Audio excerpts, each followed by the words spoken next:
प्रभाग क्रमांक 13 मध्ये माजी नगरसेवक विकासभाऊ प्रभाकर लंगोटे यांच्या नेतृत्वाखालील पॅनलला मिळतो आहे अत्यंत चांगला प्रकारचा प्रतिसाद। परभणी शहर महानगरपालिकेच्या 2026 मध्ये होऊ घातलेल्या निवडणुकीमध्ये प्रभाग क्रमांक 13च्या वसाहतीमध्ये क्रियाशील, कर्तबगार, सक्रिय स्वरूपात गेल्या 9 वर्षापासून जनतेच्या अडीअडचणी, प्रश्न, समस्या सोडवण्याबरोबरच संविधानिक हक्क व शासनाच्या विविध लोककल्याणकारी योजनांचा लाभ मिळवून देणारे माजी नगरसेवक विकासभाऊ प्रभाकर लंगोटे यांच्या नेतृत्वाखाली स्थापन झालेल्या राष्ट्रवादी काँग्रेस पक्षाच्या त्यांना प्रचंड मोठ्या प्रमाणात प्रतिसाद मिळत आहे।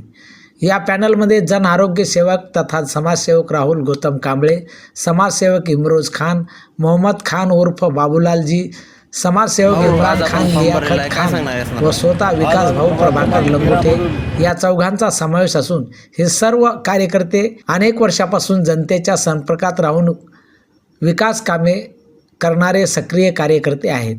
हे फक्त निवडणुका तोंडावर आल्या म्हणून कार्य करणारे कार्यकर्ते नसून 365 दिवस जनतेच्या कामात सक्रियपणे सहभाग नोंदवून प्रभागातील जनतेस संकटाच्या काळात धावून जाऊन मदत सातत्याने करीत असतात।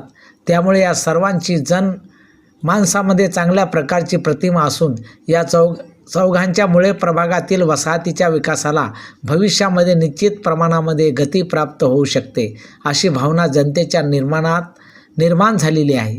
जिल्हा झोपडपट्टी संघर्ष समितीचे संस्थापक अध्यक्ष प्रभाकर अण्णा लंगोटे व सामाजिक कार्यकर्ते महमूद खान उर्फ बाबूलालजी यांच्या मार्गदर्शनाखाली विभागाच्या वसाहतीमध्ये मतदारांशी संवाद साधत असून आपण यापूर्वी केलेल्या, भविष्यात करण्यात येणाऱ्या विकास कामाबद्दल जनतेला माहिती देत आहोत।